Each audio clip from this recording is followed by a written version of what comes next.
Bienvenue à tous, bienvenue à toi. Aujourd'hui, on se retrouve pour une nouvelle vidéo. Donc dans cette vidéo-là, je vais vous montrer ceci. Donc ici, on a le luminaire Trilux des années 70, 60-70, je sais pas trop. Donc nettoyé et fonctionnel. Donc fonctionnel, je sais pas, je l'ai jamais testé. Donc déjà, le luminaire, il est nettoyé. J'ai entièrement nettoyé le carton, comme vous pouvez le voir. Donc le carton, il est vraiment en bon état, voilà. Donc je l'ai réparé un peu comme j'ai pu. Donc un luminaire de marque allemand, de la marque Trilux des années 70, avec le truc fragile là. Donc un verre assez ancien. Là on a ce qu'il y a dans le carton, avec vasque spécial. Voilà. Donc Trilux, il y a écrit un peu Trilux sur tous les côtés, hein, avec le verre. C'est le seul côté où il y a la photo du luminaire, ou quelque chose d'intéressant. Hop, donc en dessous le carton, je vous l'ai pas montré dans la précédente vidéo. Bon, il fait une petite bosse vers l'intérieur parce que le luminaire il est posé un peu bizarrement dedans. Donc sans plus tarder, on va passer à l'unboxing. Voilà. Hop. Donc le carton du coup je l'ai pas scotché. Je le scotche pas, je le laisse comme ça tient ensemble. Et là, comme promis, la notice. Voilà. Je vous ai dit que dans cette vidéo, j'allais vous montrer les notices. Hop, donc vous pouvez faire pause pour lire. Voilà. Ici, on a les schémas de câblage. Hop, avec le COSFI, facteur de puissance, truc machin. Là, on a une date, 7504. Ça, c'est peut-être l'année du modèle, 1975. Avril 75, c'est vraiment possible. Ça m'étonnerait pas. On a le petit truc. Donc le carton, c'est moi qui l'a ouvert. Donc il était déjà déchiré.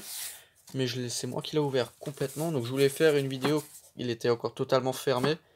Enfin, comme il était ouvert, un peu ouvert, je voulais vraiment voir si c'était le bon luminaire qu'il y avait dedans. Si le carton aurait été entièrement fermé, j'aurais fait un unboxing en vidéo. Je l'aurais ouvert en vidéo. Mais bon. Donc, des inscriptions là-bas. Voilà. Hop. Donc, peut-être 4,79. Donc, avril 79. Mais bon, le problème, c'est qu'il y a un peu des codes dates partout. Du coup, c'est un peu compliqué. Donc, la vasque, je ne la déballerai pas dans cette vidéo. Je pourrais même pas vraiment la tester parce que bon, à part un effet un peu granuleux comme ça, voilà, on peut pas faire plus avec la vasque. Comme j'ai pas envie de l'ouvrir, j'ai envie de la laisser fermée d'origine. Voilà, hop. On a un numéro là sur le côté. Tac, allez. Là, il y a 7344/20. Donc là, il y a écrit 1973.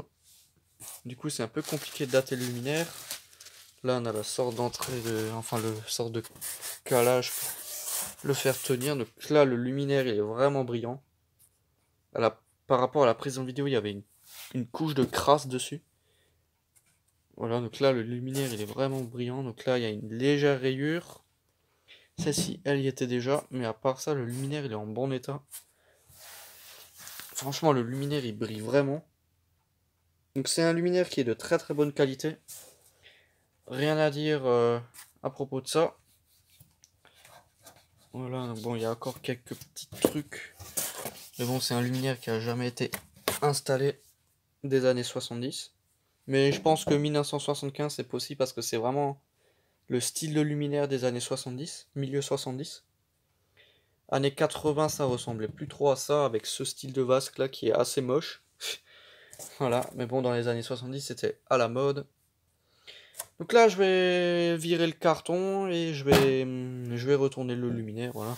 Donc l'entrée de câble là, enfin bref, voilà quoi. L'entrée de câble qui d'ailleurs n'a jamais été percée. Hop, donc là les opercules et tout est neuf quoi. Donc voici le luminaire. Donc j'ai aussi la version avant ce modèle-ci, ou après, je sais pas trop, qui se trouve ici. Donc celui-ci, c'est un modèle encastrable là, on peut fixer avec ça. Et vasque blanche, mais le châssis métallique c'est le même. Voilà, donc il n'y a pas de starter dedans parce que les starters ils sont là. C'est des Osram ST151 des années 70 qui sont tout neufs. Du coup, pour la vidéo, je mets des Mazda S2 juste pour faire le test. Ceux-là, je vais jamais les utiliser. Donc là, il y a écrit Trilux. Voilà. 4 fois 20 watts.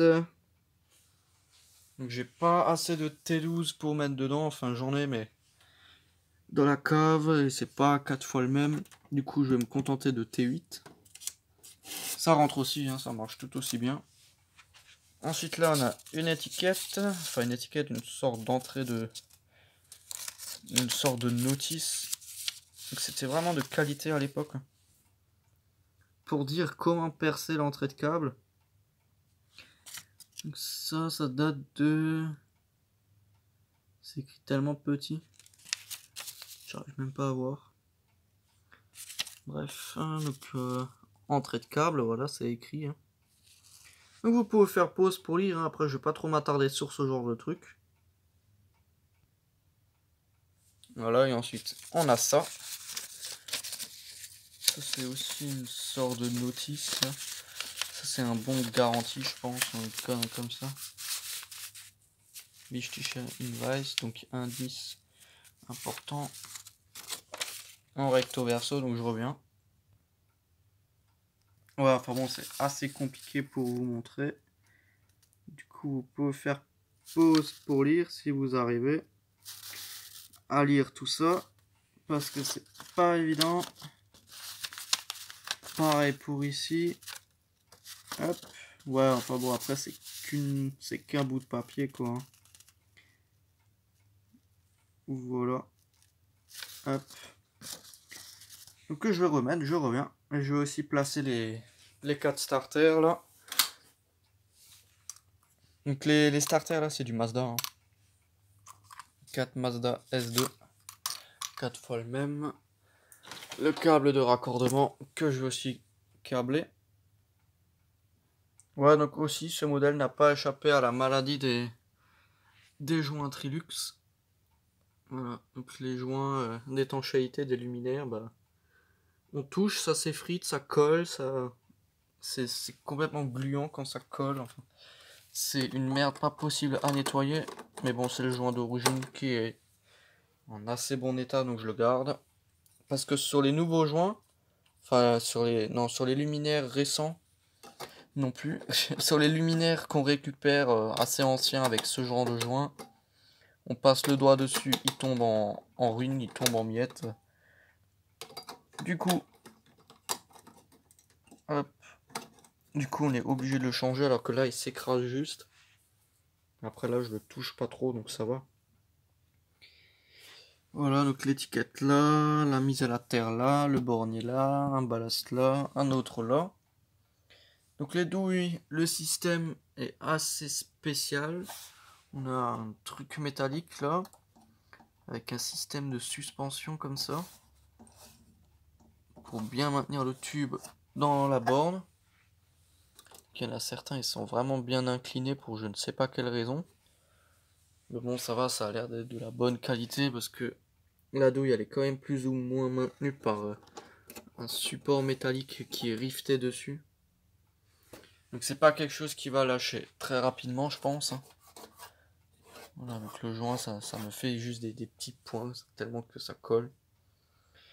Donc là, je vais raccorder tout ça et je vais mettre des tubes. Et voici le luminaire terminé avec les starters Mazda. Donc bon, ça sera pas vraiment le son des ST151.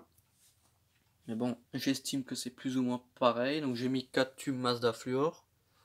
Donc celui-ci, je doute de son fonctionnement. Mais bon. Comme ça au moins on a aussi, si jamais il y a du E-Well, si jamais ça clignote, ça peut être sympa. Donc j'ai pas mis la terre, parce que bon, je pense pas qu'il y aura défaut d'isolement spécialement. Donc il y a un emplacement pour le condo là. On a le bornier donc que j'ai raccordé avec 2 fils comme ça, rigides. Comme ça je pourrais les enlever sans niquer le bornier. Hop, donc là je vais éteindre ça. Et je vais brancher le truc. Et ça marche. Pas de défaut d'isolement. Donc celui-ci, l'électrode, elle est vraiment violette. Celle-ci, celui-ci va pas tarder à péter. Donc là, on a un blanc chaud et là, on a 2 blancs neutres, je dirais. Voilà, donc le plafonnier fonctionne très très bien. On entend les ballasts.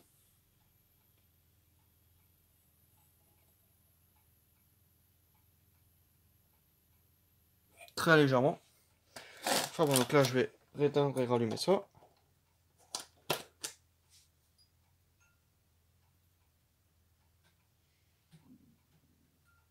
Voilà. Donc là, je vais refaire. Quand c'est comme ça.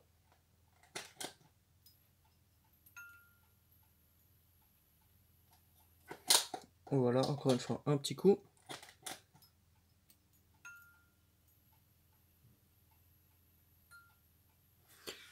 Voilà, donc j'estime que là, on a bien entendu. Je vous ai bien montré le luminaire et tout. Je pense qu'on a fait le tour pour ce luminaire. Voilà, voilà, bon, ça fait vraiment plaisir d'avoir un luminaire comme ça, des années 70, encastrable neuf. Voilà, voilà. Enfin bon, donc c'est vraiment juste une petite vidéo pour vous montrer ça, voilà. Hein. Enfin bon, donc merci d'avoir regardé cette petite vidéo. Si tu as des questions, n'hésite pas à me les poser dans l'espace des commentaires. Ciao!